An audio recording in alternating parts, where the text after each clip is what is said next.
right, there we go. What clever joke can I say now? Last time I said I'm the only person that you'll ever meet that looks better in person than on the screen. I'll tell you a story. I just wrote a book, and on the back of the book's my picture. And so I told my wife, I'm like, God, I just hate this picture. And she goes, it's really not the picture. Ta-da, there we go. All right, welcome. I thought I'd give you a little bit of background on myself, more than 100 events, to give you a little perspective on who I am and where I came from. I know one person in here knows that. And so to give you that background, it also is fun for me because it's my favorite topic to talk about myself. And we'll just go from there. So I grew up in San Diego, and I love sports. And graduated, I was all CIF in baseball and football. That's pretty surprising. That's right. I wasn't any taller or any faster or any bigger than I am right now. I was much smaller, actually. Anyway, I went to college. Nobody ever thought I could play football, so that made me want to play football.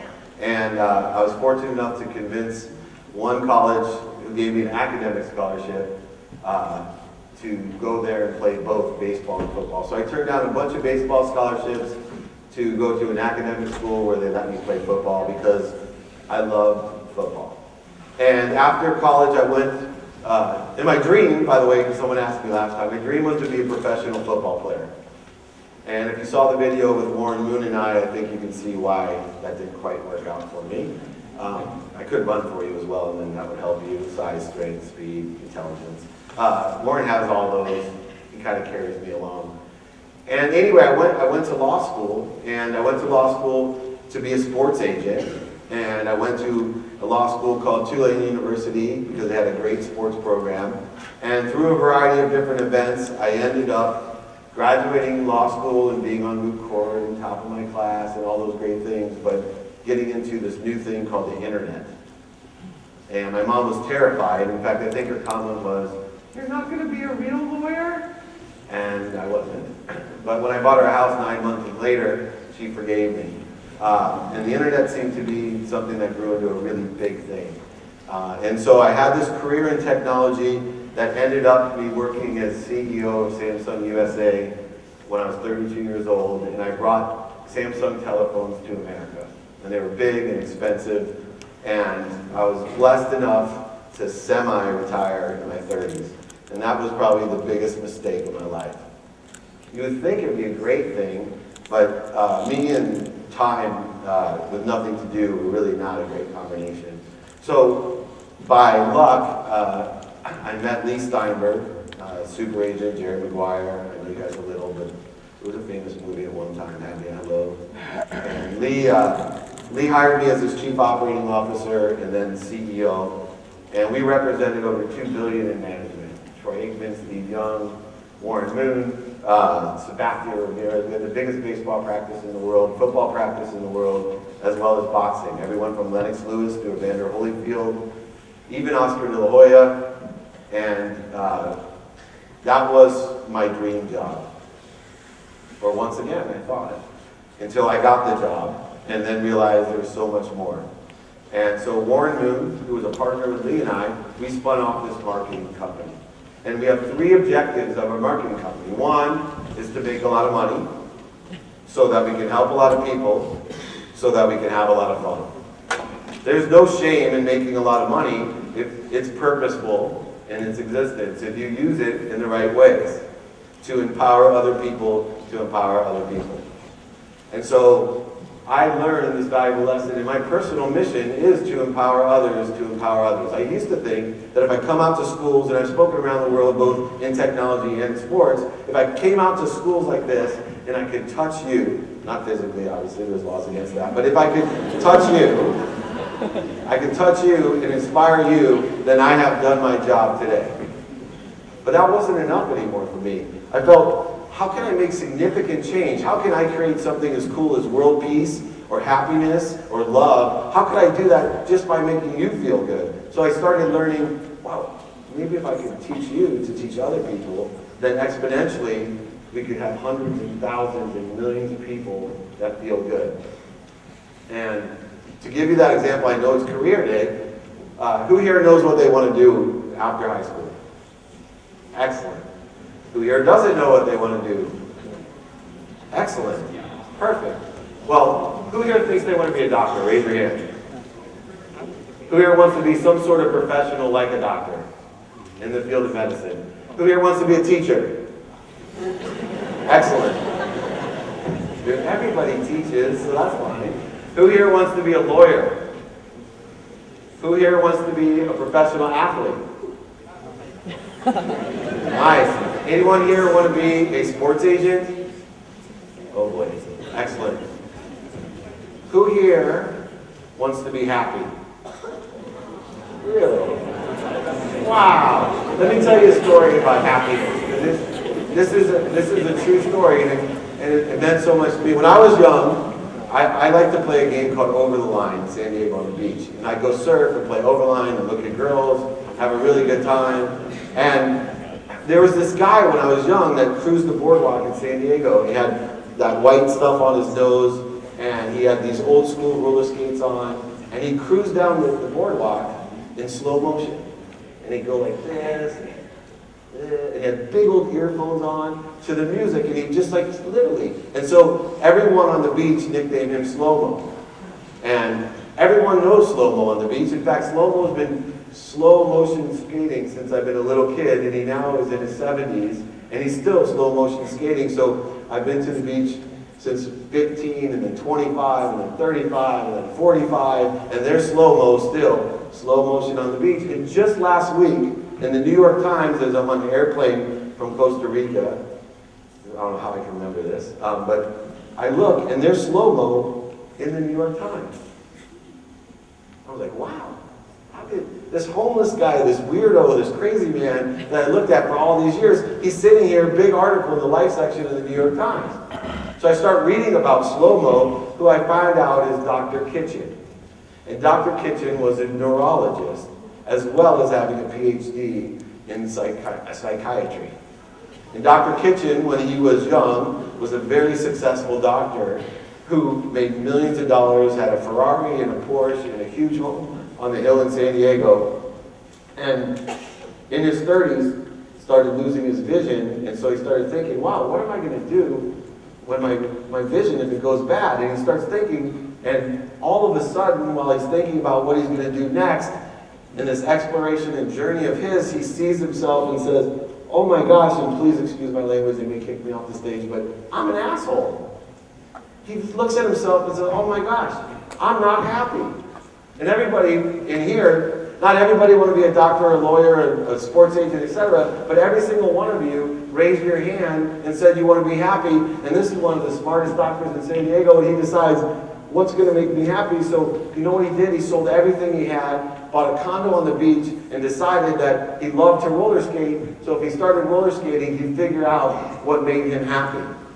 And so because he is a doctor and neurologist, he started doing research on happiness in the brain, and he started realizing that if you go like this, your brain actually, and your ear, puts you in equilibrium with gravity, and that physically makes you feel good, and that it was a form of meditation, and all of a sudden his life changed, and for the last 40 years, he basically does what he loves to do, which is listen to music, roller skate, meditate, read, at the beach, and he's extremely happy and extremely healthy. The reason I tell this, which is awesome, almost the same thing happened to me, except for I'm not roller skating, is I hit a point in my life where I made millions of dollars and I was lost. I was empty. I retired, lost and empty, and I said to myself, what do I want to do when I grow up? I have these beautiful children, a home in Rancho Santa Fe, beautiful cars, but for the first time, I'm not happy. So I started looking and saying, you know what, I love sports, and most importantly, I love football. And I started thinking about how can I integrate myself back into that profession. And the universe answered me with the right person at the right time, and I have a saying in my office, detach yourself from the outcome, don't hurry, detach yourself from the outcome, it'll come at the right time in the perfect way. Everything will come to you at the right time and the perfect. Don't get so nervous. Don't worry about it. Oh my gosh, I haven't got my acceptance letters. I don't know where I want to go to college. It will happen. It will happen the way it's supposed to happen. as long as you're using all of your energy, right? I talk about spiritual people, and I say, oh, it's amazing. I have friends that used to tell me they're spiritual, and it turned me off because I thought that meant like sitting at home on my mom's couch smoking pot and waiting for Publisher Clearinghouse to come with $1 million. Right? That's not what I mean. I'm talking about taking all of your energy, everything that you want, take all of your energy, and instead of thinking you have to go out and get it, use it to connect to what's good. And how do we know what's good? It's what naturally makes you feel good, which in the end, I've learned, is helping other people. What really feels good, more than anything else, more than the Ferrari that I own, more than the houses, the cars, what makes me feel the best is helping other people. And I can help them in a variety of ways. You can help them financially, you can help them spiritually, mentally, you can help them physically. Helping other people. No matter, believe it or not, I'm in the sports world. What I do all day long with Warren is we help people. We educate them through internships. We help them get jobs. We help them physically. We help people with brain injuries. We help people with cancer. We help people that don't have parents. We help people that don't have down payments for their home. I have the best job in the world. Not because of all the athletes and celebrities and TV and travel and all this. I have the best job in the world because every day I get to help people. And so I want you to look inside yourselves and start thinking, what makes me feel good? Because raise your hand again if everybody, when they grow up, you want to feel good. Yeah. Everybody want to be happy? Who here wants other people to be happy? You know, it's amazing. I go around the world and speak in front of thousands of people, and no one's ever told me I don't want to be happy. But yet we spend so much of our time, what I like to call getting in our own way. We forget about what we truly want, and we start saying and doing self-sabotaging things, and we get in our own way. And we start lying to ourselves and thinking that this is going to make me happy, instead of facing this critical inner voice. Does anybody have a little voice in their head? I know I'm crazy, but anybody ever hear a little voice in your head tell you can or can't do anything? Don't be afraid. We won't ostracize you. Yeah, it's amazing. I have this little critical inner voice. And I used to think it was my sister. I used to blame her and project onto her. Oh, she doesn't like me. She doesn't think I'm good enough. She doesn't. No, it wasn't her. It was me. It was my critical inner voice telling me. And you know what I call that critical inner voice? I name it ego. Ego. You know why I call it ego? Because edge goodness out. If you want to listen to that little voice in your head, you are going to edge goodness out of your life. When you hear that voice telling you you can't do something, tell it back, cancel. When it keeps on telling you, I have a need to be right, and you're in a fight with your sister or your mom because you have this need to be right, say cancel. Because that's your ego talking. When it says, I have a need to be offended because she didn't invite me here, or he said this about me, or she said this about me, say cancel. That's your ego talking. I used to have all these problems. I had a huge need to be right. If you don't believe me, ask that young lady right there. I had a huge need to be right. I would waste hours and hours of energy and time and feeling good because I needed you to know that we were supposed to make the left turn right there, not the right turn. I must have been a pleasure to be married to as well, besides being a brother. And then I had this other need, this need to be offended. Oh my gosh, my sister didn't invite me over for dinner and she invited my other brother. Oh, she must not like me. Oh, blah, blah, blah. And then what I would do is project my frustration and anger and create more negative energy. Does anybody here ever have the need to be right? Yeah, get rid of that need. That's edge goodness out. That's ego. Anybody have the need to be offended? Our friends offend us all the time. I have 3 daughters.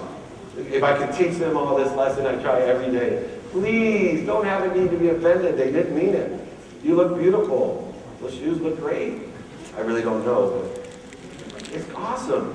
Okay, so we take a step back and say, well, our goal is to feel good. So what I'd like to do with my last few minutes is give you some simple ways to feel good. And it's not drugs or alcohol. I know, that's funny. It's not. I've tried those. It doesn't work. They're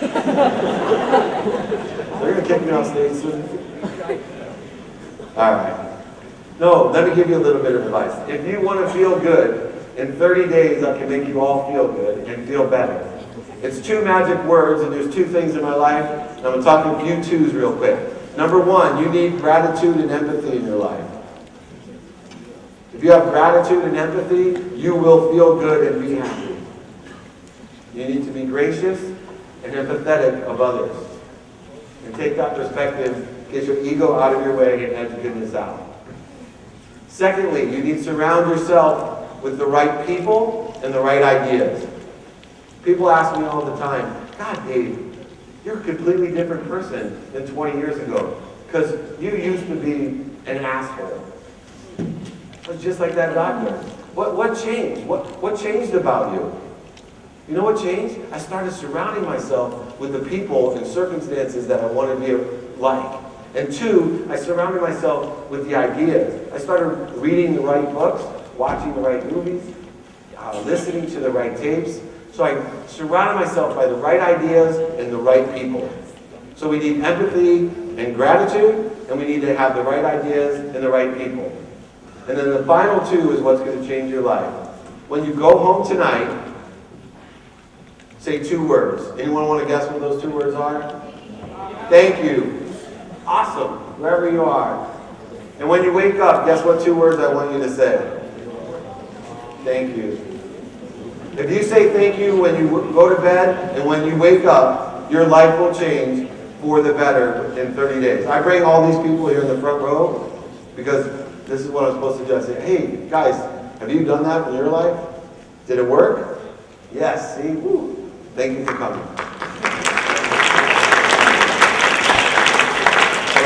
Very successful, happy people right there because they learned to say thank you.